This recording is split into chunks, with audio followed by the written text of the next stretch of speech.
Well, welcome everybody.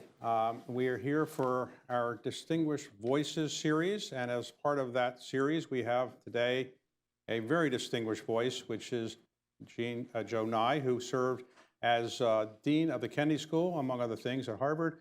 He's had several major positions in the federal government, author of many well-known books, and also is somebody that I've gotten to know over the years from things at Harvard. I have a great deal of respect for Joe, and I want to thank Joe for making the time to come here today. And he's the author of a new book, A Life in the American Century, which I read the last couple of days, highly recommend it.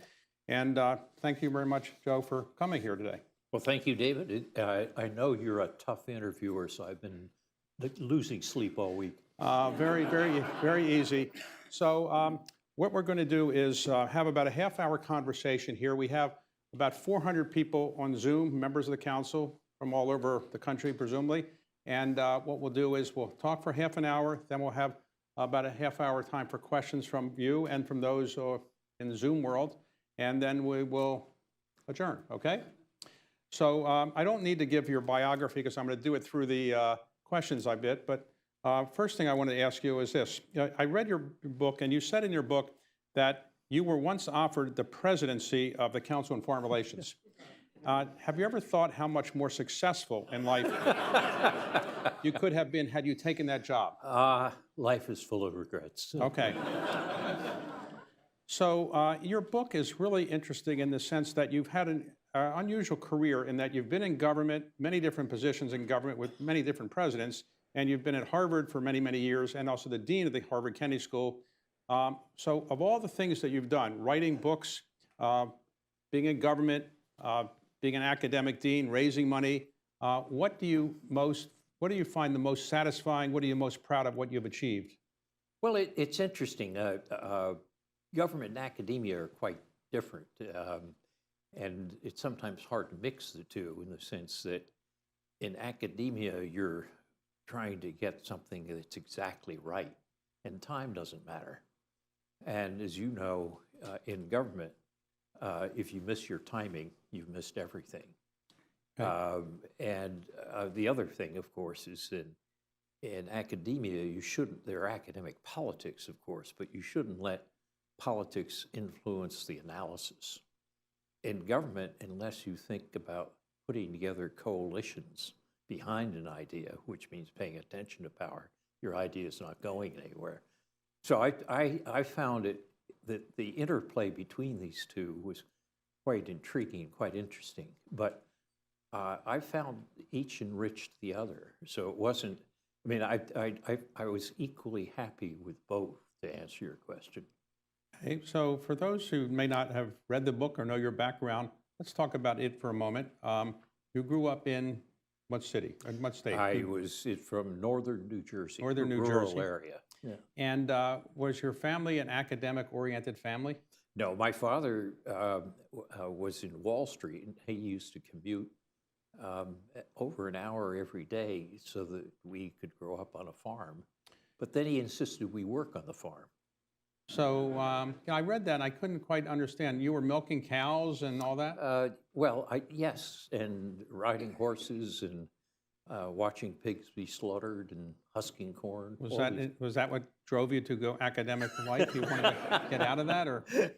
No, I still have a vegetable garden. Really? Yeah. And I grew chickens in our backyard. Wow. And when you were growing chickens in your backyard in the old days, you had to, I think your father said, go out and kill a chicken for dinner? That's right. Yeah, every weekend. Okay. Yeah. All right. So you went to a public high school? I went to a public grammar school. Then I went to a school called Morristown School, which is now Morristown Bayard School, which is a private school. All right. So were you first in your class or something? Yeah. Okay. All right. Well, good. Okay. I would like to be first in my class. I was never first in my class. Are you first in your class? So you applied to only two schools, Princeton and Yale. Yeah. Yale was my backup. Backup. What happened to Harvard? Why didn't you apply to Harvard? Well, it's interesting. Harvard was far away. My sister, who was married to a teacher at Andover, wanted me to apply to Harvard, and I thought, it's too intellectual. Okay.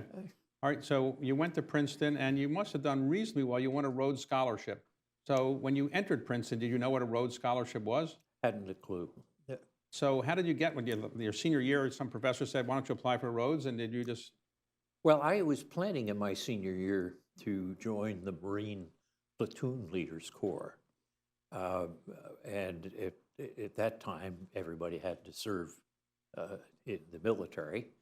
There was a draft. And I thought, well, the Marine Platoon Leaders Corps has an interesting reputation. That'd be an interesting thing to do. So I was walking in Firestone Library one day, and E.D.H. Johnson, who had been a Rhodes, said to me, "Nye, what are you doing next year?" And I said, "I'm going to join the Marine Platoon Leaders Corps, sir." He says, "Nonsense, you've got to apply for Rhodes." So I did. now, nobody ever said to me when I was walking around college, you should apply for Rhodes. So you must have done something at Princeton that would distinguish you. Were you captain of the football team? What were you?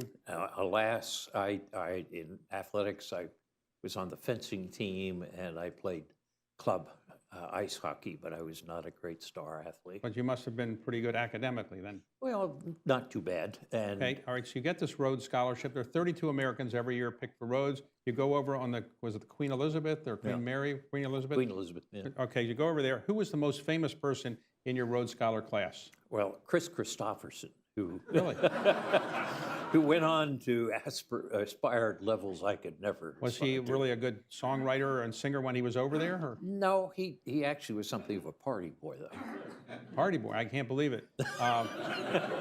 Did they have illegal drugs in those days? They didn't have that. No, they- alcohol. Alcohol, okay. All right, so you came back, and after you got your degree, you went to Harvard to get your PhD? Right.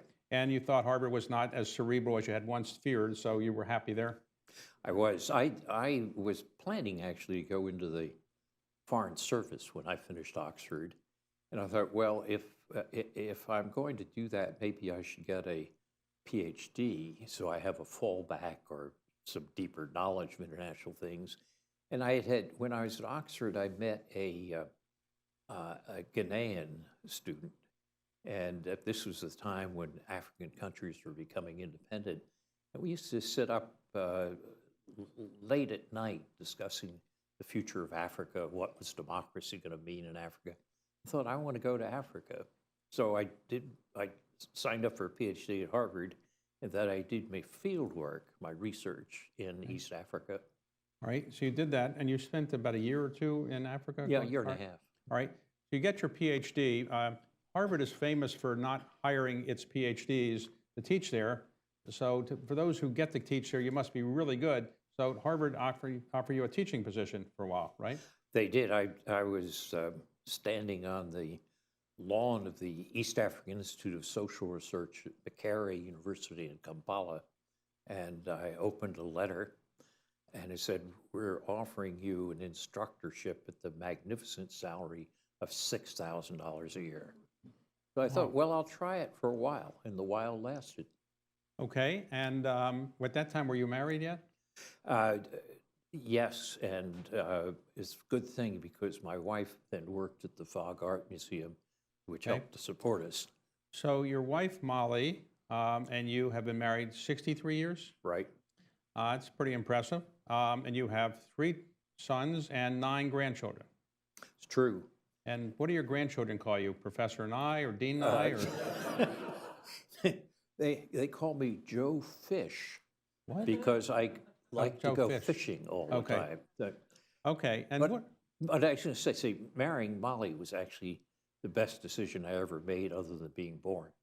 Okay, and you've had no control over the First. latter. So why is it that so many intellectual people love fishing? Because you just sit there, you wait for a fish to come along, but there's not much you have to do to think, is there? Well, that's one form of fishing. If you think of standing in the middle of a rushing river in Alaska, worried about whether the water's going to come up above your waders, trying to cast your fly across the current so that it floats in a way which is going to fool a fish, and then struggling to get the fish back through that current and up to the shore.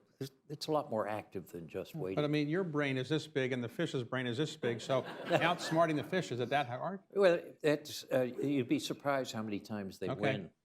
All right, so you're teaching at Harvard, and all of a sudden, a Democrat is elected president of the United States. You're a Democrat. And so you get offered a position in the Carter administration. And what did you do in the Carter administration? Well, I was responsible for Carter's policy on the nonproliferation of nuclear weapons.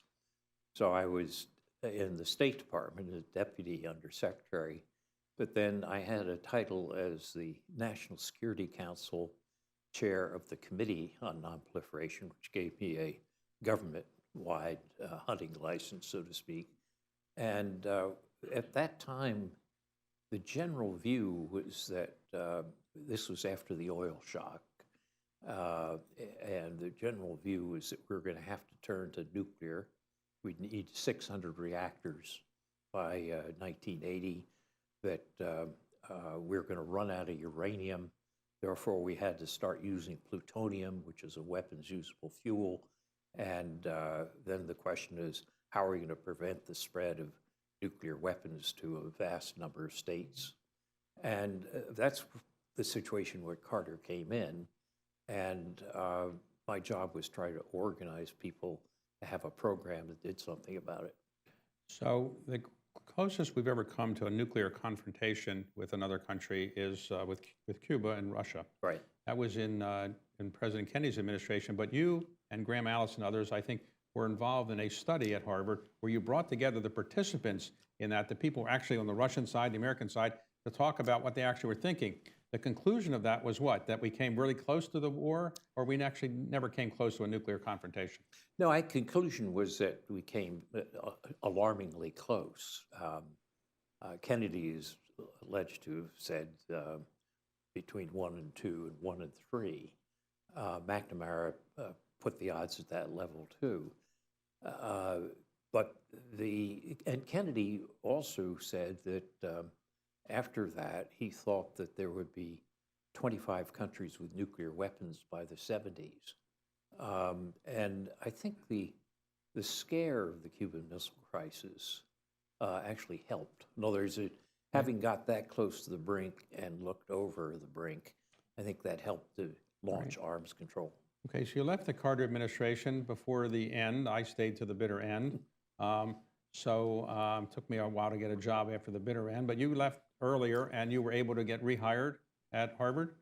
I did. Well, actually, I came back at the end of 2 years. Harvard has a two-year leave. rule, which I actually broke the second time I went into government.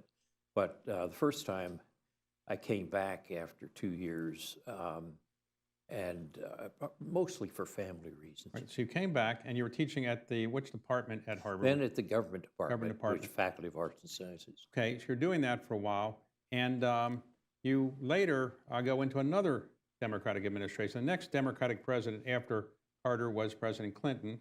And what did you do for President Clinton?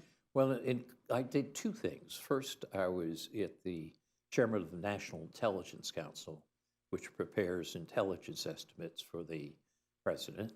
And then I switched over to the Pentagon and was Assistant Secretary of Defense for International Security Affairs.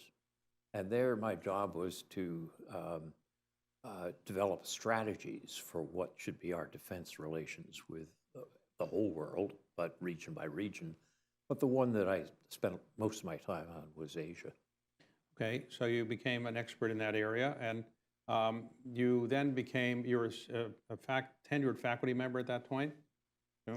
Yes, and that's when, after 2 years, Harvard said, time to come back, and I said, no thanks. I want to continue the initiative I had on repairing relations with Japan. Okay. At the end of the Cold War, the general view was that the U.S.-Japan Security Treaty was a relic of the Cold War.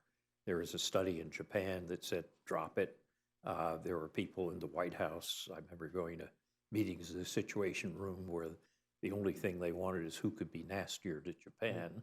And I was trying to say, wait a minute, if you look ahead, there are three great powers in East Asia, U.S., China, and Japan, and it's better to be part of the two than the one. And therefore, let's not drop the alliance with Japan. Let's reinforce it. Right, so how long did you stay in the Clinton administration? 3 years. Years, and then you came back again. Then I came back basically to do the Kennedy School job. Become dean of the Kennedy Right. School. Right, so they said that you would become the dean of the Kennedy School. The Kennedy School was started many, many years ago, I guess, for a gift that came in the 1930s, but it was renamed after President Kennedy. When you came back, you found they had all the money they needed, and everybody was happy with where the school was? Unfortunately, no. But okay. the school was in good shape intellectually and had a terrific faculty.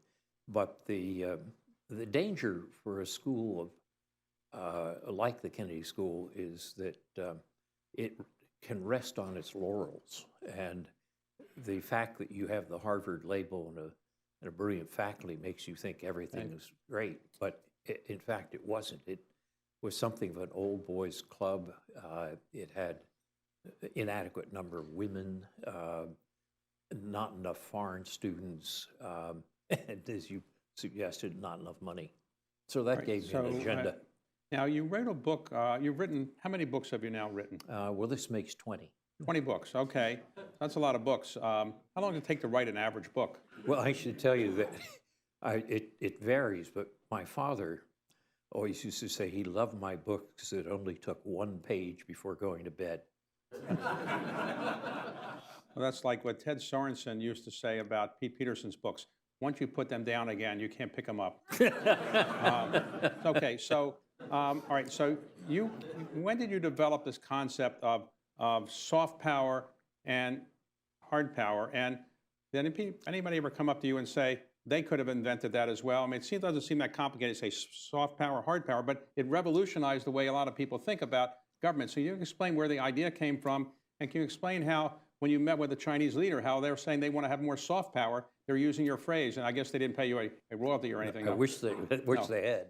But I was writing a book at the end of the 1980s that was going to take an opposite view from my friend Paul Kennedy, the great British historian whose book, The Rise and Fall of Great Powers, was on the New York Times bestseller list. And it said, the United States is going the way of Philip II Spain or Edwardian England, it's finished. And I thought, no, I don't think so.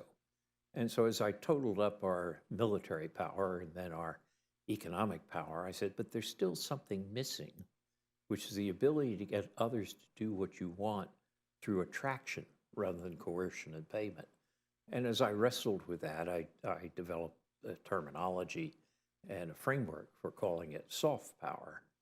Soft power then simply means getting others to do what you want through attraction rather than coercion or payment. And I developed it as basically an analytical answer to a problem. And I was, I think, most stunned when Hu Jintao told the 17th Party Congress in China in 2007 that China had to invest more in its soft power. And this led to, needless to say, a raft of Chinese articles of people who were writing about soft power. And a Chinese foreign minister asked me to have a dinner with him one-on-one to talk about how China could increase its soft power. So sitting at the kitchen table, I never imagined that. Oh, so did you get a royalty for that phrase, or no? I wish No. I had. I Okay. should have put a trademark on it. So you have worked with a lot of people in government over the years, and you worked for a number of presidents. So you've also done things with President Obama and President Biden over the years. So who was smarter, President Clinton, President Carter, President Obama, President Biden? Who would you say is the smartest of those four people? Well, it's a tough call because smart can have different dimensions. And one of my colleagues at Harvard talks about emotional intelligence, which may be more important than IQ as measured in traditional forms. And I think in emotional intelligence, uh, or the combination of the different types of intelligence, I think Obama may have been able to combine them very well. Jimmy Carter, and you should answer this one because you Right. worked in it too, I thought was really very smart in the intellectual sense, but he often got mixed up with the not just the trees instead of the forest, but the leaves instead of the trees. And I think that was, I think he was so keen on solving the problem as an engineer that he sometimes didn't have the context right. So in your book, it's a unusual description of all the things you've done in government and in academic life in a kind of over a 50-year plus period. How did you? I can barely remember what I did last week. How did you have a file of all the things that what conferences you spoke at, speeches you gave? I mean, how did you keep up all that stuff together? And how long did it take to write this book with all that material? I think in about 1975, one of my sons who was a little fellow then, gave me a 5-year diary where you can write 4 lines. So writing 4 lines before you go to bed isn't too difficult. And then soon after that, I went into the Carter administration. I said, some of this that I'm seeing is so extraordinary, I can't get into 5 lines. So I got a diary where I fill out a whole page. Once I got in the habit of it, I wound up with 50 years worth of diaries. Wow. Okay, so each year your son would get you another 10-year or 5-year diary? Okay. So let me ask you, of all the conferences you've spoken at around the world, in case I want to go to one of these conferences, a lot of famous conferences you've talked about, the Davos and the Munich Security Conference. If I could just go to one conference and feel I'm really going to get something out of it, what's the one conference I should go to? What's the best one to go to? Well, both Davos and Munich are high value. The trouble is, as you get very large numbers, it either breaks down into circles within circles, which are worth going to, but some of the larger parts are not. I think the thing I like best in terms of learning is something that Brent Scowcroft and I co-founded with Bill Perry in 1984 called the Aspen Strategy Group. Right. And it has about 60 members and very strongly bipartisan. I mean, we try to keep it roughly equal between the parties. And the most important thing of it is people listen to each other. They're not appealing to a broader audience. There's no Washington soundbite there. And it deals with serious issues where we often deeply disagreed, but people sometimes change their minds. So every time I go to a conference, I say, why am I going to this conference? Do you ever have that when you're getting ready to go on a plane, say, why am I going there? And when you've come back from the conference, you say, what did I really accomplish here? You never had that feeling. My wife had it all the time. Okay. So you've met many foreign leaders. Of the foreign leaders you've met over the years, who has most impressed you with their intellect, their ability to get something done, people you really admire, foreign leaders you've met or worked with? Well, there are a lot of impressive people, but I guess I'd put Angela Merkel up there. She had the capacity to lead Germany in the period after it was reunited. Kohl gets the credit for that, but Merkel, who was an East German, was able to produce a decade of really stable politics and growth in Germany. And then when they were hit with this migration crisis as the sort of the overflow of the Syrian civil war, she handled that in really quite a magnificent way. So I would rank her pretty high. Okay. So in the period you've been covering foreign policy, national security policy, foreign policy, and things like that, you've been writing about it, speaking about it, so forth. What would you say is the best, let's say since 1950 or so, the best American foreign policy decision, and what was the worst American foreign policy decision? Oh, that's easy. It runs in the Bush family, in the sense that George H.W. Bush, managing the end of the Cold War and the dissolution of an empire without a shot, or almost without a shot being fired, And with Germany reunited inside NATO, that was an extraordinary feat of foreign policy. Unfortunately, genes don't determine enough, because his son's decision to invade Iraq in 2003, I think, was one of the worst. So every day I wake up and I say, what national security, international problem should I worry about? What geopolitical thing is going to be something that's going to be causing me a problem? So when you wake up every morning, what is the biggest geopolitical problem you're worried about for the country? Is it something in China, Middle East, Russia? What's the biggest geopolitical problem we have facing the country, or that you worry about the most? Well, I think we can manage the China challenge. I'm not one of these people who thinks they're 10 feet tall, as a diplomatic friend of mine put it. We're about 5 foot, China's about 5'10", and we're about 6'2". And I think we can manage that. But the problem that worries me in terms of geopolitics is what we're doing to ourselves at home. In other words, if you look at what the Congress is doing now, of destroying U.S. credibility on aid to Ukraine, this is costing us a lot more than the $60 billion that are involved in the aid package. So your book was written pretty much at the end of almost the end of the first quarter century of this century, the 21st century. Suppose somebody was going to write a book at pretty much the end of the first 25 years of the next century. Would they be able to call it the American century? That's a great question, and I speculate a little bit about it. Nothing goes on forever, so the presumption ought to be that the answer to the question would be no. On the other hand, Americans have an extraordinary set of resources, which are not just our material resources, but also our resilience as society and our institutions. So there have been times in the 1930s, Roosevelt thought democracy was over.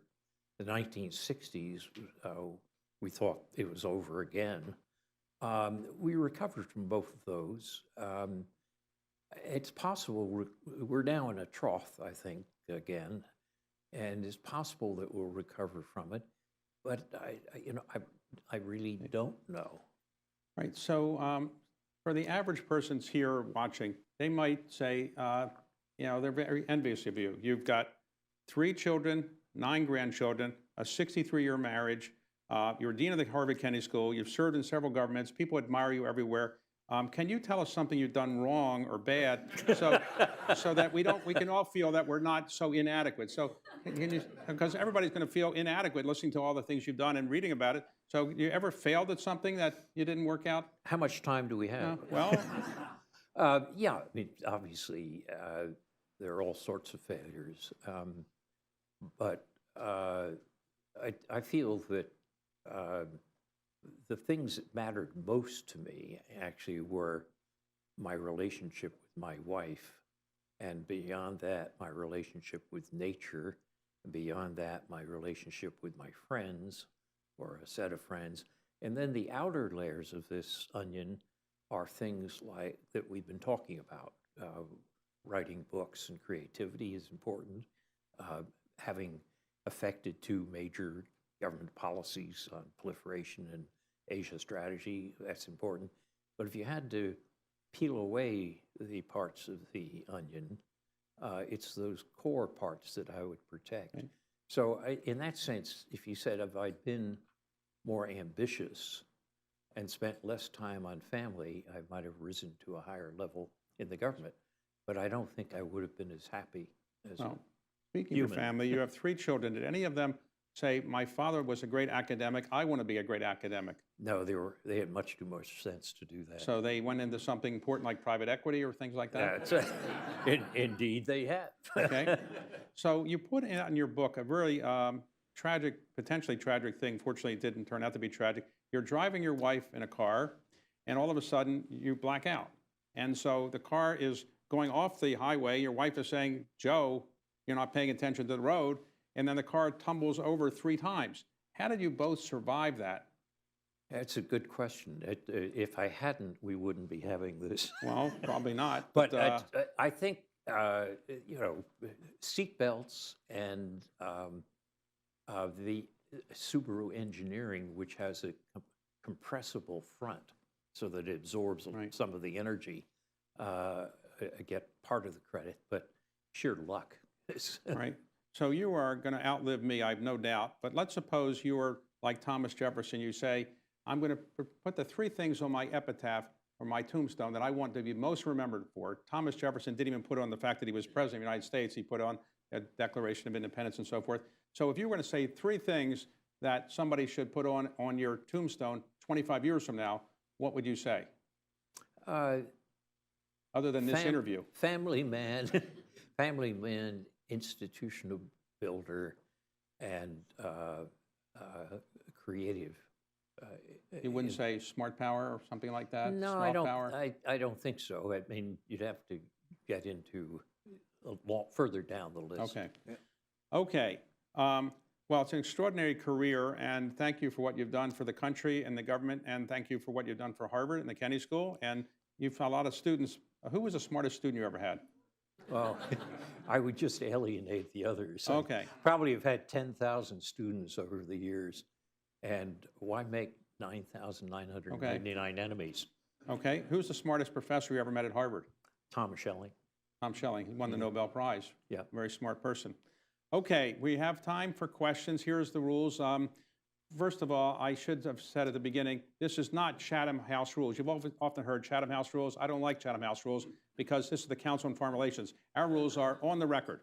So this is on the record. So what I'd like you to do is, if those people have questions, stand up, just give your name and your identification, what organization you might be affiliated with, and try to ask a question rather than a statement or something like that. But questions would be preferred over statements. But you know, we'll just start from there, and then we'll go here first. Then we have the 400 people that are in Zoom world. They will be calling in somehow. You will identify them. Okay, who has? All right, right here, first here. Stand up, identify yourself, your name, your organization. Thank you very much, Professor Nye. I attended your. Your name is Mahesh Kotecha, Structured Credit International. Okay, go I ahead. run a small advisory firm. I'm from Uganda, and thank you for having worked in Uganda.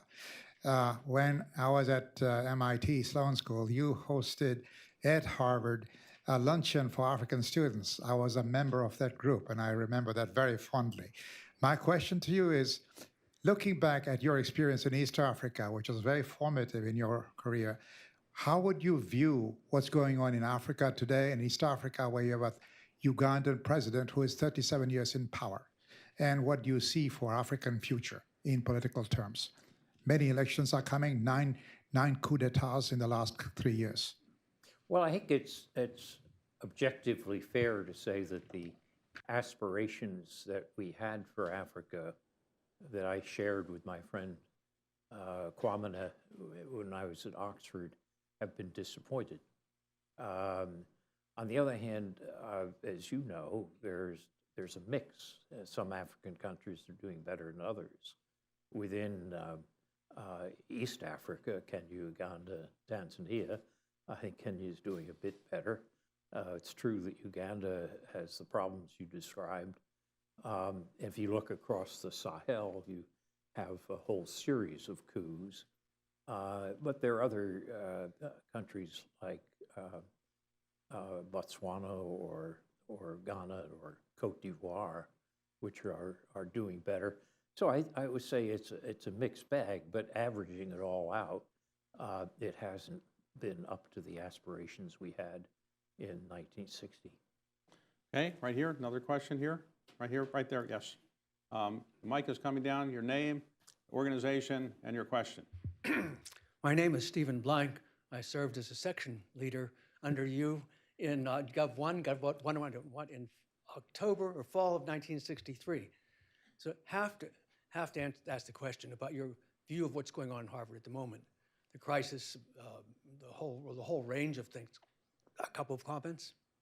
Well, it's interesting because you and I both lived through the 60s when Harvard was torn apart by the Vietnam War, and the outside influences that buffeted us were radicals who wanted to tear everything down to destroy American imperialism. Now the outside influences that are buffeting us are billionaires who want more than their name on buildings, but want to micromanage the university.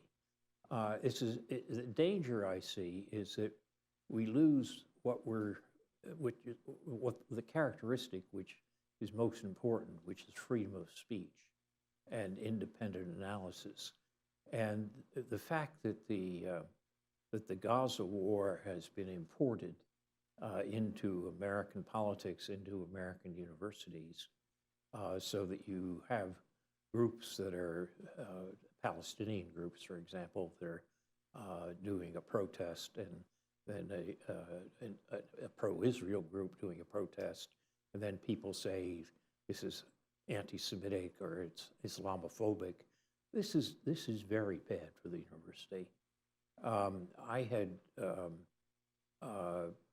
felt that Claudine Gay and her other two presidents, when they testified before Congress, were actually technically, legally correct when they said that what constitutes bullying or inappropriate behavior depends on context. But they've been briefed by lawyers, and the people who were interrogating them were interested in political theater, not law. So I think that it's going to take a while to dig out of this. But I'm struck in talking to other faculty and to students. I have a granddaughter who's in the college now, that this idea that we have rampant anti-Semitism or we're unable to talk to each other, I don't see it. I mean, in the, I don't know, 50 years or so that I was involved in various decisions at Harvard, I never encountered once the question of whether somebody was Jewish or not. That's not rampant anti-Semitism. The fact that Palestinian groups are shouting stupid slogans it is not necessarily anti-Semitism. But as we get this thing politicized so that the terminology becomes weapons, it's going to make it harder for us to preserve independent analysis and free speech. Just to find one final point, we have an Egyptian origin, Egyptian-American professor at the Kennedy School, Tariq Massoud, who has organized a series of speakers, Palestinian and Israeli. And he's been widely criticized for having some Palestinians who are radical. But I attended a meeting 2 weeks ago that he had, which had Israelis, Palestinians, Saudis in the same room. And while they didn't agree with each other, they had what you could call a reasonable discourse. That's what a university should be about. So in your 50 years associated with Harvard, who was the best president of Harvard? I think it's probably Derek Bach, for one thing, who's probably the longest. Okay. All right. Have any women right back here? Woman back here. Can you? Oh, hi. Right there. Thank you so much. And Professor, it was a pleasure to be within the university give your during name? your time there. Leslie Rosenthal with the Juilliard School. Right. And I wanted to talk to you about the cultural aspect of soft power.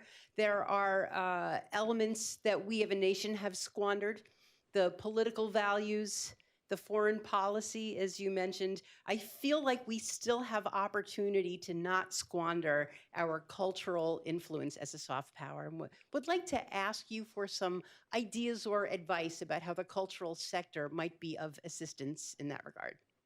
Well, I think the premise of your question is correct. A lot of people are attracted to the United States not because of what the government does or says, but because of what we produce in our culture, in our civil society. And the fact that we have such a vibrant civil society with such strong cultural attractors is an important part of American soft power. I often use the example that in the 1960s, you had people marching in the streets throughout the world against American government policies in Vietnam, but they weren't singing the Communist Internationale. They were singing Martin Luther King's We Shall Overcome. So an anthem that grew out of our civic culture essentially became part of our saving grace. Joe, by the way, which bureaucracy is harder to deal with? The State Department bureaucracy, Defense Department bureaucracy, or the Harvard bureaucracy? Which is the hardest? I used to be part of the Harvard bureaucracy, Oh, so okay. I have. So we'll just restrict Or it to just the the first State two. Department and the Pentagon, which is harder to deal with? Well, it's a tight contest, but the Pentagon is bigger. Bigger, okay. Right here is a question, right here. You have a mic, give your name and your identification, please. Thank you very much. Joe Gasparo, Royal Bank of Canada. Over the past decade and a half, social media has come to more and more prominence. We'd love to get your sentiment on its impact on both soft power, but also just broader geopolitics, international relations. Thank you. Well, the whole question of what social media is doing to the nature of our democracy at home, as well as how we present ourselves overseas, is absolutely fascinating. The last 10 years or so, I've tried to think about cybersecurity and dimensions of cyber, which of course includes social media. And I think it's, if I were a younger scholar starting out today, I would urge paying attention to that, because there's a lot that's going on. You can see the international aspects of it with Russian or Chinese meddling in our elections. You can also see it in terms of the fact that if you're in India or many countries overseas, you're using Twitter, now X, or Facebook. And so how this is going to add up is in terms of international power, is very difficult to predict. But if we let it erode our democracy at home, then we will really be eroding our soft power. So there's a lot of people are attracted to us, as I suggested with that Vietnam example, not by what the government does, but by how we comport ourselves as a democracy and a civil society that supports democracy. If that erodes under the influence of, let's say, generative artificial intelligence and, the fact that you're not going to be able to tell whether the picture you saw of Joe Biden or Donald Trump on the eve of election doing something extraordinarily awful was true or not true, that's a danger that we face. So I don't know the answers. I've been trying to think about it, but I hope that people are taking it seriously. So, Joe, when you were a young faculty member at Harvard, there was another faculty member there named Henry Kissinger. Was he thought by you or the others then that this man's going to be Secretary of State, the most powerful Secretary of State in a long time, and is going to rewrite much of foreign policy, or did you say he's another smart Harvard professor?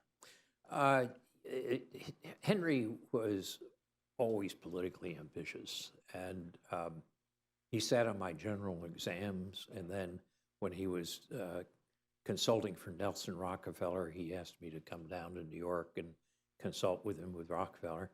When he switched to Nixon, and I didn't, he dropped me for basically, I guess, 8 years. But then when I was on the transition team for the Carter administration, which is squirreled away in the basement of the State Department, we got a message saying the secretary wants to see you. And Kissinger was still the lame duck secretary. So I go up to these magnificent offices on the 7th floor. There's Henry behind his desk. And he says, "Joe, you're the one Harvard professor I wanted to have here." I thought, "Henry, you haven't changed a bit." Okay, here, right here. Just give your name, identification, please. My name is Peter Goldmark. I've had a very wonderful, lucky career. I've run foundations, newspapers, and government agencies. I've taught at the Kennedy School and about 6 of those other schools. I never had to make Oldsmobiles, ladies' girdles, or chewing gum. I have a question that is on the mind of every person in this room and on all of those who are attending by Zoom. We are going through a difficult moment as a country. For me, it is a moment of weakness and uncertainty. When asked to come up with a single adjective for it, I usually choose the word wobbly. Because it's a question on all our minds, I want to invite you also, David, to comment on it if you feel you would like to. How do you talk to us about what is going on in our own country at this moment? And how would you like to help us think about how to react to it and what we can do to come out of it with strength and dignity? Thank you. You want to go first? I don't have a good answer for that, but why don't you go first, because you may have a better answer. Well, I'm not sure I have a silver bullet, but what I think I've tried to do with this memoir is get people, as they're thinking of what to do and how to respond, to realize that while we're in a trough, a slough of despair right now, that we've been there before. And then you ask, how did we get out before? And what are the things about our culture and our institutions which tend to provide resilience? And so in that sense, my hope is that in a book like this, there's a whole chapter on the 1960s. I mean, by showing you how really bad that was, but also how we recovered under Carter, Reagan, and after, I think that may help people to get some perspective on answers to your question, Peter. I think basically knowing the nature of the problem and this problem is not totally new will help people think about answers rather than thinking that it's totally de novo. So I don't have the answer, but I think I have an approach. If I had the answer, I would have been Iowa, New Hampshire by now, telling everybody the answer. I just don't know. I would say if I could do one thing to change the government today that we have, it would be probably to eliminate money in politics. As you probably know, most members of Congress have to spend enormous amounts of time raising money because whoever has the most money usually wins, whoever has the most money scares people, and you can keep the money after you leave government, more or less. And so people are raising money all the time. You raise it from the far left and the far right.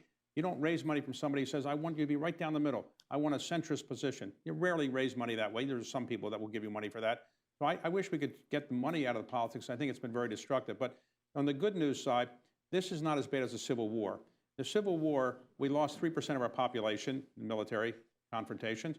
3% of our population today would be 10 million people or more. So it's not as bad as that. And you had 60 members of Congress in the Civil War era fight and physically hit other members of Congress in the floor of the Congress.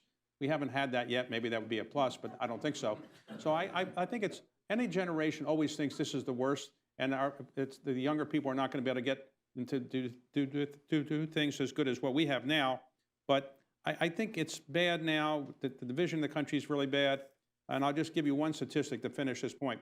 When Richard Nixon ran for president in 1960, he campaigned in 50 states because he didn't know where all the states would go. John Kennedy campaigned in more than 40 states because we didn't know how each state was going to go. Now the country is really divided. We know how every state's going to go. If any of you are the Democratic nominee for president, you're going to win New York. Doesn't make a difference if you're qualified or not, you're going to win New York. If any of you are the Republican nominee for president, you're going to win Texas. Doesn't make a difference if you're qualified or not, because the country is really divided, and there are now only about 5 states that really are up for grabs in the presidential election. So the country really is divided down the middle in a way that I haven't seen since the Civil War. I wish we could fix that somehow, but I don't think we have enough time to do that tonight. So we have questions from the people in the Zoom world, right? Could I just add one addition to what you said, David, that I agree with? There are some specific things that can do. I tried to give a broad historical analogy, but if you have things that bring people toward the middle, such as single membered constituencies or districts, So the primaries are not just attracting the extremes for both ends. California has this. You have ranked choice voting, which is how we got moderate Republican and Democrat in Alaska.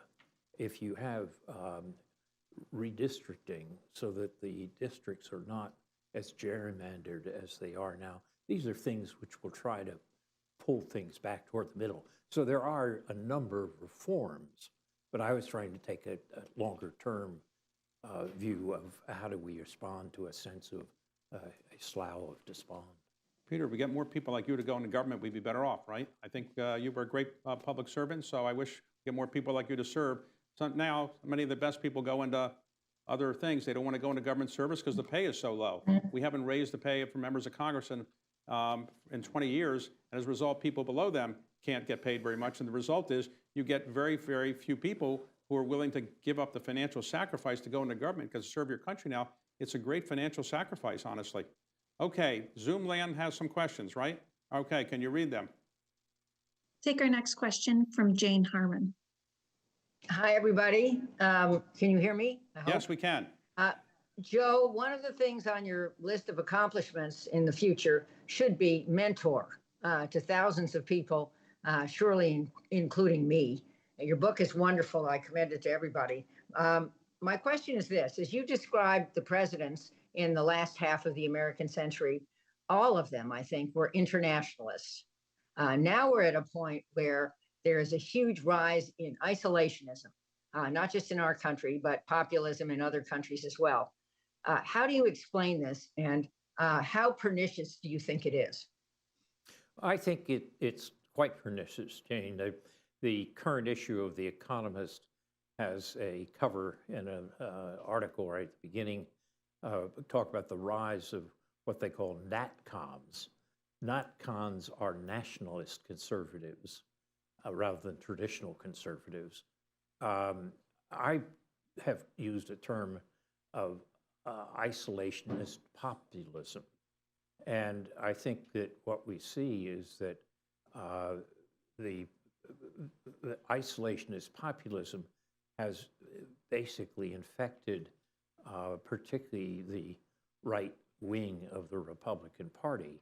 And that's why we have a situation such we have in the House today, which you know better than I, where a majority of the members would pass the aid for Ukraine, but a small group of ultra-conservatives, or sometimes called MAGA Republicans, are preventing the House from operating. In some ways, this isn't totally new. When you look at the Chicago Council polls on attitudes of Americans, do you want a inward-looking or an outward-looking foreign policy? There's been a consistent number around 30% plus or minus a few saying they want an inward-looking foreign policy. What's different now is these people have been mobilized in a way which has made them able to affect policy. I think this is a real problem, and it's very dangerous for the credibility of American foreign policy. I think we, okay, more questions from Zoom world? We'll Okay, take our next David question Merkel. from David Merkel. Okay, Thank you. David Merkel with the College of Charleston. My question is about deterrence. You talked about China not being 10 feet tall, us being 6'2", but we also talked about the dysfunction with regard to the bill for Ukraine in the Congress. So I'd love to hear a few thoughts on how we regain some deterrence on Russia, on China, on Iran. Thank you. Well, remember, deterrence isn't gone. I mean, Putin has rattled his nuclear saber in Ukraine, but he has not attacked supply routes across Poland. So there is still a deterrent effect. It works both ways. We have been deterred about the more advanced systems that we might otherwise provide, and he's been deterred about interfering with supplies. And I think deterrence also works in East Asia. But I think the most important way for us to strengthen deterrence is to maintain our alliances. If you compare the United States and China, China has about 2 allies, Russia and North Korea. The U.S. has allies in Europe, in Australia, in Japan, in South Korea. If you add up the economies of the allies that we have and add up the economies of the allies that China has, ours about 2.5 times stronger. And in that sense, if we can hold these alliances together, I think we're going to prevail in the long run. The question about holding the alliances together, though, goes to this question of credibility. And keeping our credibility means avoiding the kinds of comments that we've heard in American politics over the last couple of weeks, saying that, let Putin do what he wants. I mean, that doesn't just hurt our credibility in Europe, it hurts our credibility in Asia. Joe, of all the organizations you've been associated with, would you have any doubt that the most important one was the Council on Foreign Relations? You served as our board member for a number of years, and in hindsight, was that the best time of your life serving on the board? No, but I will say that I first started coming to council meetings in the 1970s, where many of the people in the room weren't born. I have found the council enormously valuable over the years.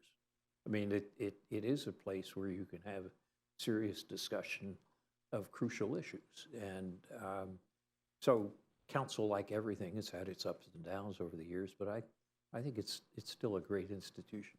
Well, speaking of this great institution, we have the president here, Mike Froman. Would you like to say something to the people who are listening in Zoom world who may not actually see you here? But Mike, why don't you say something about the council or anything you want? Well, thank you, David. All I would say is I had the pleasure of sitting in on some of Joe Nye's seminars up at Harvard when I was at the Center for International Affairs and being a member of the Aspen Strategy Group. And I think Joe is what the Japanese would call a national treasure. And the 10,000 students he's had, so many of them feel so much affection and gratitude for all that he's done for them and for this field. And of course, we're grateful here at the council for all that you've contributed over the years. So thank you, and thank you for spending your time with us. And you agree that you wouldn't be here in the president's position if you hadn't had those seminars? Absolutely, absolutely. Okay. All right, so I think we've had a full discussion. I want to thank Joe, and I want to recommend his book, in case anybody hasn't bought it yet. A Life in the American Century, Joe Nye Jr. Do you actually use Jr. very much or not? Well, my father's dead, so I use it off and on. Okay. So thank you, Joe, for everything you've done for our country and for the council over many years.